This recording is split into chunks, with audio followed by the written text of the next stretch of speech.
Yan, isang magandang gabi sa ating lahat. Unan na lang ang natira.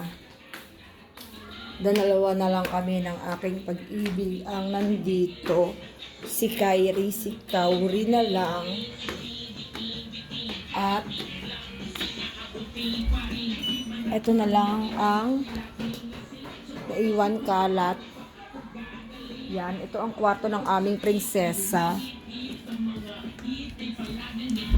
Ito ang naiwan sa akin, tambak na labada. Ayan, si Kyrie kumakain. Song credit to the owner. Ayan. Ito ang trabaho natin ngayon. Maglalaba tayo. Hindi lang natin alam kung kailan. Ayan.